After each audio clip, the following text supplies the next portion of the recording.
টাকার জন্য সুন্দর স্ত্রী মেসেজ পার্লারের নামে পরপুরুষের সাথে রোমান্স করছে। তারপরে যা হয়, রুমা চুপি চুপি তার কামরায় প্রবেশ করে খাটের সাথে ঝুলানো তার স্বামী শার্টটা হাতে নিয়ে পকেট থেকে টাকার বান্ডিল বের করে সেখান থেকে কিছু টাকা চুরি করে নেয় তার সাজের জিনিস কেনার জন্য। অতঃপর সেখান থেকে কেটে পড়ে। কিছুক্ষণ পরে যখন তার স্বামী শাকিল রুমে প্রবেশ করে তার শার্ট পরে বাহিরে যাবে আর টাকাগুলো পকেট থেকে বাহির করে গুনছে, তখন দেখলো যে কালকে রাতে যে 5,000 টাকা রেখেছিল আজকে দেখা যায় 1,000 টাকা কম। নিলয় তখন রেগে গিয়ে রুমাকে ডাকতে থাকে। রুমা রুমে প্রবেশ করলে বলে, কিরে তুই আজকেও আমার পকেট থেকে টাকা সরিয়েছিস? রুমা তখন বলল, না আমি কোনো টাকা নিইনি, তুমি দেখো অন্য কোথাও রেখেছো হয়তো। নিলয় তখন বলল, না আমার স্পষ্টভাবে মনে আছে আমি টাকাটা পকেটেই রেখেছিলাম আর আমি এটাও জানি যে টাকাটা তুই সরিয়েছিস। ভালোই ভালোই বলছি, তুই আমার টাকাটা দিয়ে দে। রুমা তখন বলল, না মানে টাকাটা নিয়ে আমি খরচ করে ফেলেছি। নিলয় এই কথাটা শুনেই রুমার মুখটা চাপ দিয়ে ধরে বলে, তুই আমার এত কষ্টের টাকা নিয়ে বাহিরে খরচ করে বেড়াস?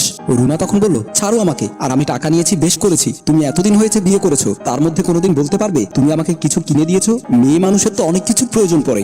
নীলয় রুমার কথা শুনে রেগে গিয়ে ইচ্ছে মতো মার দেয়। মার দিয়ে রুমাকে ধাক্কা দিয়ে খাটের উপর ফেলে দিয়ে ঘর থেকে বের হয়ে যায়। রুমা তখন বিছানায় শুয়ে শুয়ে কাঁদছে আর বলছে, এটাকে কি বেঁচে থাকা বলে? আমার চাওয়া পাওয়ার কোনো মূল্য নেই তার কাছে। এমন সময় কলিং বেলের শব্দ শুনতে পায়। রুমা দরজা খুলে দেখতে পায় তার খালাতো বোন সুইটি এসেছে আর রুমাকে এই অবস্থায় কাঁদতে দেখে বলে, কি রে রুমা, তোর এই অবস্থা কেন? রুমা তাকে বলে, আপা ভেতরে আসো বলছি। সোফায় বসে সুইটি বলল, তোর শরীরে এত মারের দাগ কেন? রুমা তখন সুইটিকে জড়িয়ে ধরে কাঁদতে কাঁদতে বলে, বোন আমি নিলয়কে বিয়ে করে একদম ভালো নেই। সে আমাকে কোনো টাকা পয়সা দেয় না, আবার কখনো টাকা নিলে আমাকে এভাবে মারধর করে। সুইটি তখন বলল, এজন্যই বলি মেয়েদেরকে কোনো একটা কাজ করে নিজের খরচ নিজেই করা উচিত। রুমা তখন বলল, আমি তো পড়াশোনা তেমন করিনি, আর কি কাজ করব? সুইটি তখন বলল, আমিও তো এভাবে আগে কত কষ্ট করেছি, তারপর থেকে আমি মেসেজের কাজ শুরু করে দিয়েছি, এখন আর আমার স্বামীর কাছে টাকা চাইতে হয় না। রুমা তখন সুইটির হাত ধরে বলে, আপু আমাকে তোমার কাজটা শিখিয়ে দাও না, তাহলে আমিও কিছু টাকা ইনকাম করতে পারবো। সুইটি তখন বলল, তোর স্বামী কি তোকে এই কাজটা করতে দেবে? রুমা তখন বলল, সমস্যা নেই, আমি লুকিয়ে করব, নিলয় কখনো জানতে পারবে না। সুইটি তখন বলল,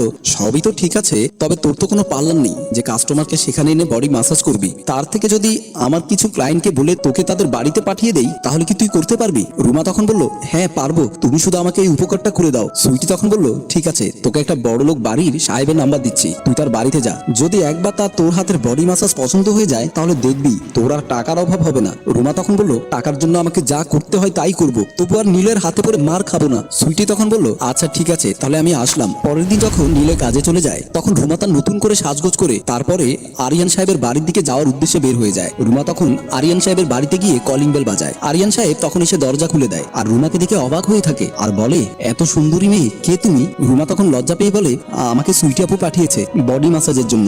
আরিয়ান সাহেব তখন বলল, এত সুন্দরী মেয়ের হাতে আমি বডি ম্যাসাজ করাবো? তা তো আমি ভাবতেই পারছি না, আসো ভেতরে আসো। এই বলে দরজা লাগিয়ে দিয়ে রুমাকে ভেতরে নিয়ে গেল। আরিয়ান সাহেব তড়িঘড়ি করে তার বিছানায় গিয়ে শুয়ে পড়ে। রুমা তখন আরিয়ান সাহেবের পাশে বসে তার মাথা ম্যাসাজ করে দিতে থাকে। আরিয়ান সাহেবও ফিল নিচ্ছে। এক পর্যায়ে আরিয়ান সাহেব তখন রুমার হাতটা ধরে বলে, তোমার এই হাতটা আমার বুকের উপরে রাখবে, দেখবে তোমার আর বাড়ি বাড়ি গিয়ে বডি ম্যাসাজের কাজ করতে হবে না, আমি তোমার সব চাওয়া পাওয়া পূরণ করব, কোনোদিনও কোনো কিছুর অভাব হবে না। রুমা তখন লোভে পড়ে যায় আর ভাবে, এই লোকের কত টাকা পয়সা আর আমার জামাই তো কিচ্ছু নাই, একটা কিছু চাইলে উল্টো আমাকে মারধর করে। তার চেয়ে উনার প্রস্তাবে রাজি হয়ে যায়। রুমা তখন আরিয়ান সাহেবকে বলল, আমি আপনার প্রস্তাবে রাজি। হাসি মুখে তার পাশে গিয়ে শুয়ে পড়ে, তার সাথে রোমান্স শুরু করে। আর সেদিনের পর থেকে রুমার ভাগ্যের চাকা ঘুরে যায়। নিলয় যখন বাড়ি থেকে চলে যেত তখনই রুমা বাড়ি থেকে বের হয়ে আরিয়ান সাহেবের বাড়িতে চলে যেত।